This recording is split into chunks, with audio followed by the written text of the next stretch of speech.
the houses in astrology, they're so important because they bring the archetypal, the numinous, divine presence of the heavenly bodies into the earth, and we connect these down into the 12 places of the chart.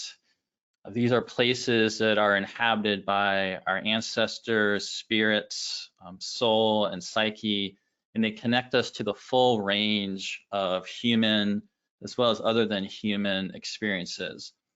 The 12th house, as you probably already know, is especially considered one of the most difficult, if not the most difficult place of the astrology chart, and associated with some of the most difficult experiences that we have. There are long shadows cast by the 12th house as a result.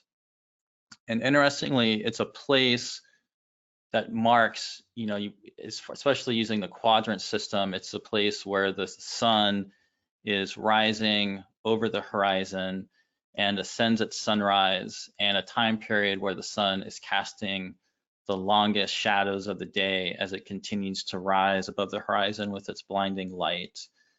Shadows are really interesting in connection with the 12th house because they, of course, reflect the heavens down into the earth. The 12th house also being a place of shadows, as we'll talk about.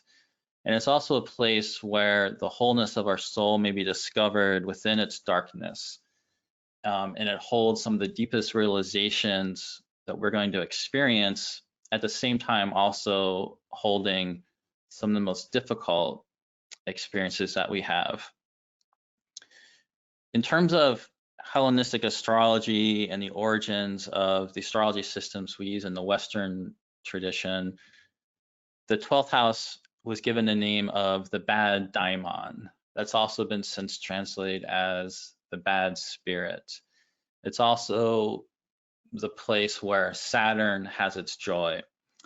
And so right away we can see, we have this title given to this place called the bad daimon, and Saturn having its joy there. We know Saturn is one of the more complicated, one of the more difficult, as well as rich and rewarding, planets that we have in astrology to deal with. When we look at the joys of the planets and where they're located, not all the places in the chart have a planetary joy, but when we look at the meaning of the different planets having their joy in each house or each place, it's very clear that some of the primary foundational meanings of those houses are intrinsically linked to the meaning of the planet having its joy in that house. And within that scheme, when we look at the houses that are known as the most difficult houses, these are typically seen as the second house, the 12th house, the 8th house, and the 6th house. The two planets that have their joys within these houses are the two planets that were considered to be the malefic planets, or the planets that are associated with more difficult, challenging aspects of life, which are Mars, which has its joy in the 6th house of bad fortune, and Saturn, which has its joy in the 12th house of the bad daimon. The reason these houses are also seen as so difficult mainly is because they are all houses that are in aversion to the ascendant. So these are the dark houses, none of which form a major whole sign aspect to the first house. So all of the other places of the chart form a major whole sign, sextile, square, trine, or opposition to the ascendant. And these houses don't. And so being averse to the ascendant, there is something dark, hidden, out of the line of sight about the nature of these houses, which right away are going to cause some difficulties and challenges. The 12th house in particular, though, being seen as the most difficult place, typically the 6th house is sort of vying for that contention, but the 12th house in particular, due to the fact that, like the 6th house, it's a cadent house. Cadent houses are declining or falling away from the angles. When we look at the meaning of the angular houses, the Greek term for those houses is translated as being effective, profitable, they're dynamic, busy places. The cadent houses, all falling away from those active points, have a sort of a sense of a weakening, a decline away from the meaning of that point, which when we're talking about the first house and the 12th house falling away from the point of the life force, we sort of have this decline away, which we can, from that life force, which we can think about, some of the difficult significations coming there. But as you know that if you worked with people, oftentimes people that have placements or planets in the 12th house, these placements and planets can actually have a really big impact in their life, and in a way that doesn't really make them seem weak. One of the Greek terms that I really like for the meaning of the 12th house, as well as all of the cadent houses, is metakosmios, which has the meaning of being in between the worlds, and this sort of sense of liminality. And with that liminality, we have the sense of going through something, a change, some sort of death, some sort of rebirth, some sort of deepening of presence, which we very much can associate with the 12th house.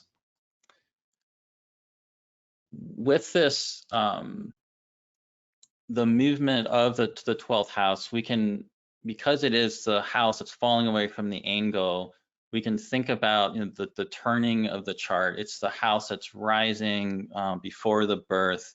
And so we can think about sort of forces of the earth, underworld, darkness, these sort of serpentine dragon, sort of unconscious forces that are rising up and cracking open with the sun, rising up into awareness.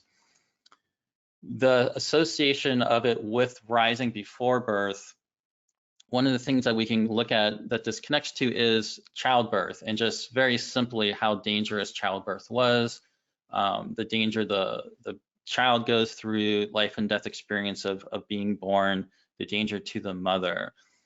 The sense of the bad daimon, as we'll talk more about this can connect to inner demons as well as actual, spirit possession, as well as various forms of illness, whether mental illness, physical illness that can overcome somebody.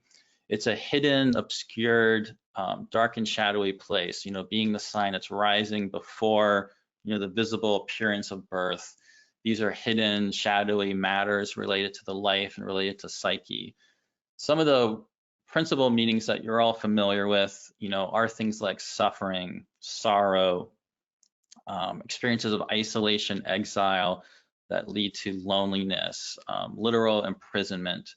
But of course, we also know the 12th house is a place that can be where people go to retreat, where they choose to spend time alone or need time alone for the sense of deepening and realization. It's also a place, being the house falling away from the house of self, the first house, that's associated with the self-undoing, so that it can again be connected to this idea of inner demons or inner enemies, and can also, of course, be connected to outer enemies. And as we know, being a hidden house connected with enemies, there is the often association of hidden enemies or people working against you that you don't realize are. That's also associated with the 12th house. This is a quote from a diary written by Virginia Woolf that to me captures the essence of a lot of what I would like to talk about today. She wrote, "If I could catch the feeling, I would. The feeling of the singing of the real world, as one is driven by loneliness and silence from the habitable world." In her description there, we can see that sense of metakosmios, being in between worlds. And when she's talking about the singing and feeling of the real world, she's actually differentiating that a bit from the actual sensual habitable world she's inhabiting with her body. there's a sense here of her being opening to some sort of deeper sense of reality that, as we know, she was able to communicate through her writing.